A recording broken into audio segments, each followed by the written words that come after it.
பிரியமானவர்களே, அன்பர் இயேசுவின் நாமத்தில் வாழ்த்துக்கள். உபாகமம் 4ஆம் அதிகாரம் 7வது வசனம்.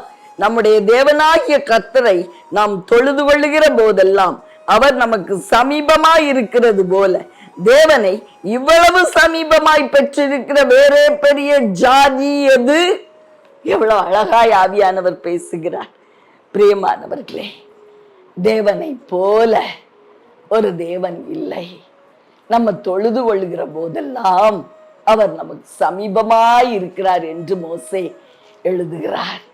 பிரியமானவர்களே, அவருக்கு தேவன் சமீபமாய் இருக்கிறார் அப்படின்னு தெரியுதுன்னா நமக்கு இன்னும் அதிகமா தெரிஞ்சிருக்கணும். ஏன்னா கிறிஸ்துவானவர் மகிமையின் நம்பிக்கையாய் உங்களுக்கு உள்ள வாசம் பண்ணுகிறார்னு மோசே அறியாத ஒரு விஷயத்தை நாம் அறிந்திருக்கிறோம்.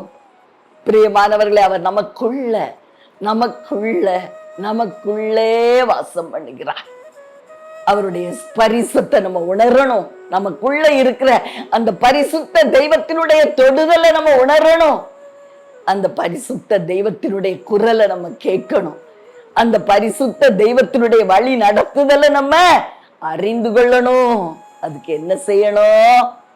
கடன்னு நம்முடைய தேவைகளை எல்லாம் ஒரு சமூகத்துல சொல்லிட்டு 5 நிமிஷம் ஓடிடணும். அப்படியா?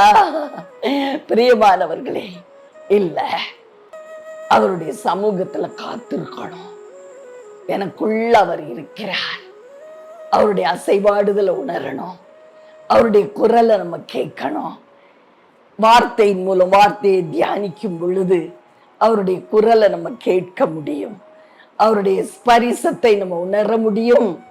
நம்முடைய உள்ளான மனுஷன்ல உணர முடியும் அவருடைய பரிசுத்த ஸ்பரிசம். பிரியமானவர்களே, அப்படி நம்மளை ட்ரெயின் பண்ணிக்கிடணும். அவர் நம்மளுக்கு சமீபமா ரொம்ப சமீபமா நமக்குள்ள இருக்கும் பொழுது நம்முடைய விருப்பங்களை நிறைவேற்றாமல் விடுவாரா?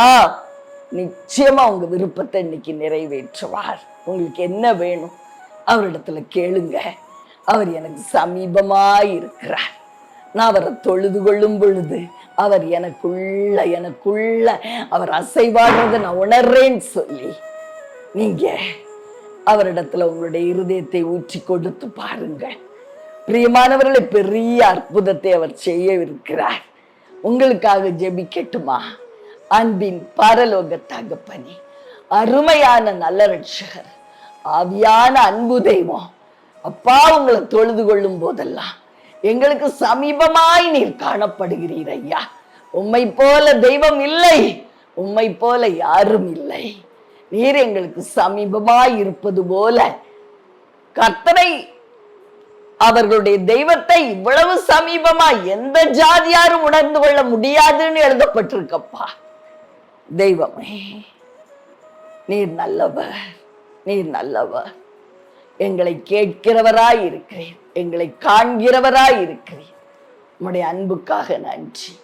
இன்னைக்கு எங்களுக்கு ஜெயத்தை கொடுக்கிறேன். இயேசு கிறிஸ்துவின் இணையற்ற நாமத்தில் வெற்றியை எடுத்துக் கொள்கிறோம் நல்ல பிதாவே. ஆமென்.